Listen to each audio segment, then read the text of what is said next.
तो हेलो मेरे प्यारे साथियों, अगर आप भी 10वीं कक्षा के छात्र हैं और 2026 में बोर्ड परीक्षा देने वाले हैं तो आज का ये वीडियो काफी इंपोर्टेंट होने वाला है। दोस्तों, आज मैं इस वीडियो के माध्यम से आपको हिंदी का ऑब्जेक्टिव क्वेश्चन बताने वाला हूं, जो कि आपके होने वाले बोर्ड परीक्षा 2026 के लिए काफी इंपोर्टेंट क्वेश्चन सब है। और हाँ, ये VVI ऑब्जेक्टिव क्वेश्चन है। दोस्तों, इसमें जितने भी क्वेश्चन है सारा का सारा क्वेश्चन VVI क्वेश्चन है और मैं उम्मीद करता हूं कि इसमें से ऑल क्वेश्चन को आप बनाने का प्रयास कीजिएगा। दोस्तों, इसमें जितने भी क्वेश्चन है मैं 100% गारंटी के साथ कहता हूं कि आपको 2026 बोर्ड परीक्षा में ऑल क्वेश्चन देखने के लिए मिल जाएंगे। तो चलिए दोस्तों, हम चलते हैं क्वेश्चन की ओर। और हाँ, मैं एक चीज आपको और कह देना चाहता हूं कि अगर आपको वीडियो अच्छा लगे तो एक लाइक कर दीजिएगा। और हाँ, चैनल पे नए हैं तो चैनल को सब्सक्राइब करके बेल आइकन को ऑल पे कर लीजिएगा, ताकि जो भी वीडियो मैं अपलोड करूंगा उसका नोटिफिकेशन सबसे पहले आप तक पहुंचे।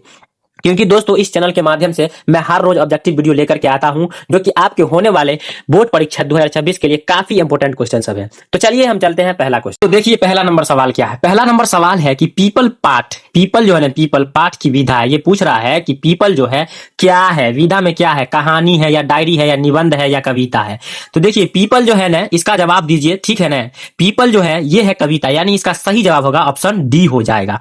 और हाँ, मैं एक चीज आपको और बता देना चाहता हूं कि इसमें जितने भी क्वेश्चन है उसका अगर आपको क्वेश्चन का आंसर अगर याद हो तो हमको बताने से पहले उसका आप आंसर कमेंट में दे सकते हैं।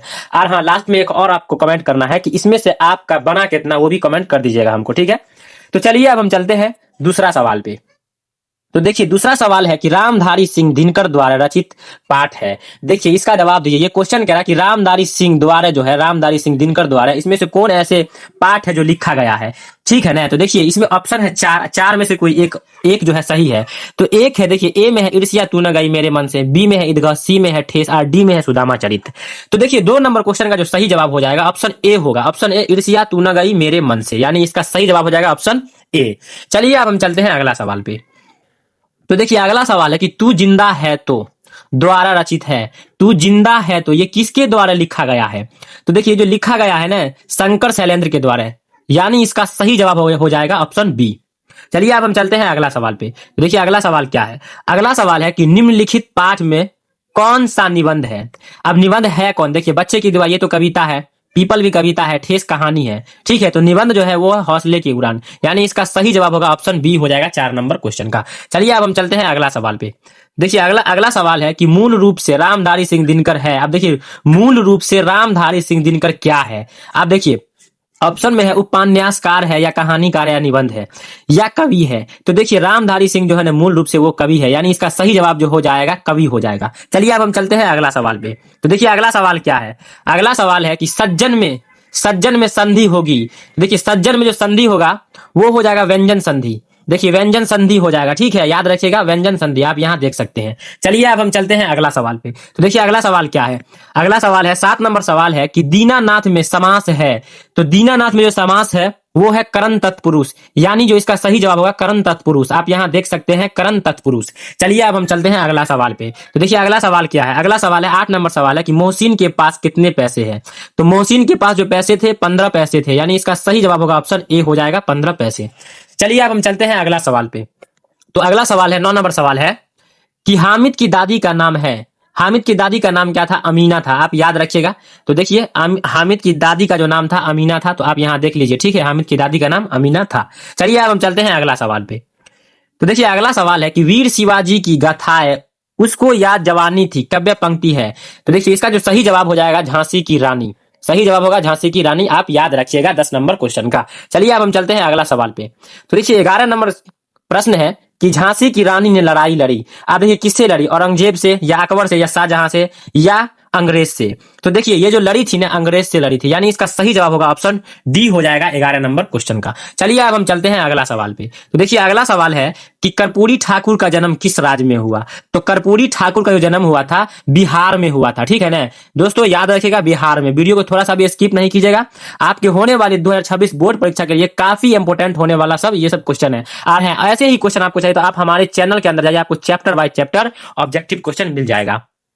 तो चलिए अब हम चलते हैं अगला सवाल पे, ठीक है। देखिए, अगला सवाल क्या है। अगला सवाल है कि द्वंद्व समास में क्या होता है। देखिए, द्वंद्व समास में जो होता है ना, द्वंद्व समास में उसमें दोनों पद प्रधान होता है, यानी इसका सही जवाब हो जाएगा ऑप्शन सी। अब देखिए, हम बताते हैं कैसे प्रधान होता है। देखिए, द्वंद्व समास पहचानने का ट्रिक है कि जिसके बीच में योजक चिन्ह लगा हो, जैसे मान लीजिए माता हो गया और बीच में योजक चिन्ह लगा दिया, उसका हो गया पिता।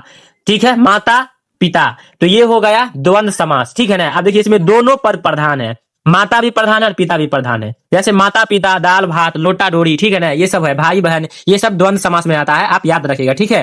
चलिए अब हम चलते हैं अगला सवाल पे। तो देखिए अगला सवाल है कि अगला सवाल है, देखिए ये सवाल का जवाब दीजिए। अधखिला में उपसर्ग है। देखिए उपसर्ग उसको कहेंगे जो किसी शब्दांश के पूर्व हो, यानी कि पहले हो, उसको हम कहेंगे उपसर्ग।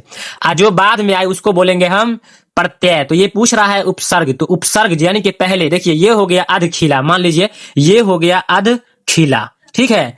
तो अधखिला हो गया, तो अध हो जाएगा, अध आधा हो जाएगा, यानी कि अध को अलग करेंगे, उसके बाद खिला को अलग करेंगे, ठीक है। आप देखिए बीच में प्लस का चिन्ह मान लीजिए आ गया, तो इसमें देखिए कि उपसर्ग यानी कि पहले जो आ गया कुंज आ गया, आधा आ गया, तो यानी इसका सही जवाब हो जाएगा अध, ऑप्शन बी हो जाएगा, ठीक है ना। उपसर्ग का मतलब पहले जो आता है उसको उपसर्ग कहा जाता है। तो पहले आया अध और बाद में खिला, ठीक है ना। तो ये हो गया प्रत्यय, ये हो गया अध, तो ये हो गया उपसर्ग, यानी इसका सही जवाब ऑप्शन बी हो जाएगा। चलिए अब हम चलते हैं अगला सवाल पे। तो देखिए अगला सवाल है कि खेमा कितने वर्ष का दिखता था। तो देखिए खेमा जो दिखता था वो 8 से 9 वर्ष का, हाँ 8 से 9 वर्ष का, यानी इसका सही जवाब हो जाएगा ऑप्शन सी हो जाएगा 15 नंबर क्वेश्चन का। चलिए अब हम चलते हैं अगला सवाल पे। तो अगला सवाल है कि मुक्ताकाशी होटल का मालिक था। तो देखिए मुक्ताकाशी होटल का जो मालिक था कसारा था, यानी इसका सही जवाब हो जाएगा ऑप्शन ए हो जाएगा। चलिए अब हम चलते हैं अगला सवाल पे। तो देखिए अगला सवाल क्या है, इसका जवाब दीजिए। अगला सवाल है कि दीन बंधु किसके नाम के साथ जोड़ा गया है। तो देखिए दीन बंधु जो है ना वो निराला के नाम में जोड़ा गया है।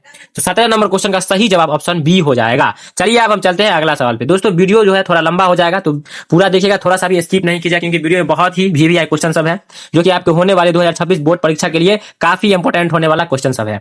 तो देखिए 18 नंबर क्वेश्चन है कि कवि के अनुसार पीपल के पत्ते का आकार है। तो पीपल के पत्ते का आकार जो है गोल है, यानी इसका सही जवाब ऑप्शन ए हो जाएगा, आप याद रखिएगा। चलिए अब हम चलते हैं अगला सवाल पे। तो देखिए अगला सवाल है कि सपूत में उपसर्ग है। देखिए फिर पूछा उपसर्ग, ये हो गया सपूत, ठीक है, सपूत हो गया। सपूत में जो उपसर्ग होगा स हो जाएगा, उसके बाद प्लस पूत हो जाएगा, ठीक है। पूत का मतलब होता है बेटा, ठीक है ना। तो स, इसमें जो उपसर्ग हो जाएगा स हो जाएगा, यानी इसका देखिए उपसर्ग उसको कहा था जो किसी शब्द के आगे आए, पहले आए, पूर्व आए, यानी इसका पूर्व में स आ रहा है, तो स इसका सही जवाब ऑप्शन सी हो जाएगा। चलिए अब हम चलते हैं अगला सवाल पे। तो देखिए 20 नंबर सवाल है कि इन प्रत्यय से बना सही विकल्प है। अब देखिए प्रत्यय जो किसी शब्द के अंतिम में आए उसको हम प्रत्यय कहेंगे। तो इन, जैसे देखिए सकरी, भिखारिन, सामाजिक, संपादित, तो संपादित गलत हो जाएगा, सामाजिक भी गलत होगा क्योंकि लास्ट में क आ रहा है। उसके बाद सरकारी, देखिए इसमें भी क्या आ रहा है, लास्ट में र आ रहा है, यानी कि दीर्घिकार आ रहा है, ये भी नहीं होगा। यानी ये बोल रहा कि इन, आप देखिए भिखारिन, यानी इसका सही जवाब ऑप्शन ए हो जाएगा, भिखारिन।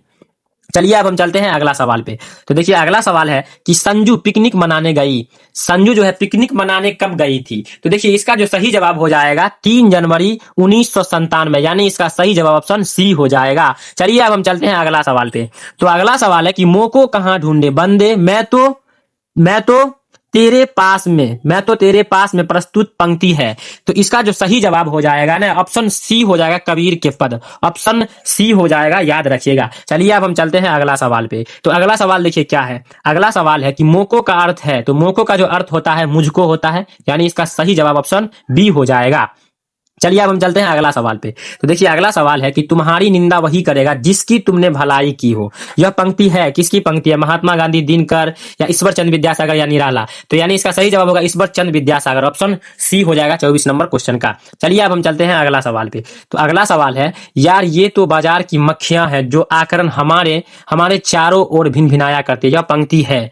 तो इसका जो सही जवाब हो जाएगा ना, इसका आप जो सही जवाब होगा आप इसका कमेंट में जो है आंसर दीजिएगा, ठीक है, इसका आप कमेंट में आंसर कर दीजिएगा। चलिए अब हम चलते हैं अगला सवाल पे। तो देखिए अगला सवाल है कि सैनिक को तलवार फेंकने का आदेश किसने दिया। तो सैनिक को तलवार फेंकने का जो आदेश दिया था अशोक ने, यानी इसका सही जवाब हो जाएगा ऑप्शन ए हो जाएगा 26 नंबर क्वेश्चन का। चलिए अब हम चलते हैं अगला सवाल पे। तो अगला सवाल है 27 नंबर सवाल है कि बच्चे की दुआ है। बच्चे की दुआ क्या है, निबंध है या काव्य है या कविता है या प्रार्थना गीत है। तो बच्चे की दुआ जो है वो प्रार्थना गीत है, यानी इसका सही जवाब ऑप्शन डी हो जाएगा। चलिए अब हम चलते हैं अगला सवाल पे। तो अगला सवाल है कि सही वर्तनी है, इसमें से सही शब्द कौन है, औषधि या औषधि या औषधि या औषधि। तो सही जो है ना ये औषधि है, यानी इसका सही जवाब ऑप्शन ए हो जाएगा 28 नंबर क्वेश्चन का। चलिए अब हम चलते हैं अगला सवाल पे। तो अगला सवाल है कि गलत वर्तनी है, तो इसमें जो गलत वर्तनी है, गलत वर्तनी जो है आशीर्वाद है, यानी इसका सही जवाब होगा आशीर्वाद। ठीक है ना, आशीर्वाद सही है, प्राकृतिक सही है, अभिलाषा सही है, जो गलत है वो आशीर्वाद है। तो यानी इसका सही जवाब हो जाएगा ऑप्शन ख, यानी कि बी मान लीजिए। चलिए अब हम चलते हैं अगला सवाल पे। तो देखिए अगला सवाल है कि चमन का अर्थ है, तो देखिए चमन का जो अर्थ होता है फुलवारी होता है, यानी इसका सही जवाब ऑप्शन डी हो जाएगा। तो देखिए आज हम लोगों ने हिंदी का जो है टॉप 30 क्वेश्चन को कवर किया, जो कि आपके होने वाले बोर्ड परीक्षा 2026 के लिए काफी इंपॉर्टेंट क्वेश्चन सब था। ठीक है दोस्तों, और ऐसे ही क्वेश्चन आपको चाहिए तो आप हमारे चैनल के अंदर जाइए, आपको सारा का सारा ऑब्जेक्टिव क्वेश्चन मिल जाएगा, चैप्टर बाय चैप्टर, मैथ का, हिंदी का, साइंस का, सामाजिक विज्ञान का, सबका हम प्लेलिस्ट बना रखे हैं, आप जाइए देखिए। तो चलिए हम मिलते हैं अगले वीडियो में। जय हिंद, जय भारत।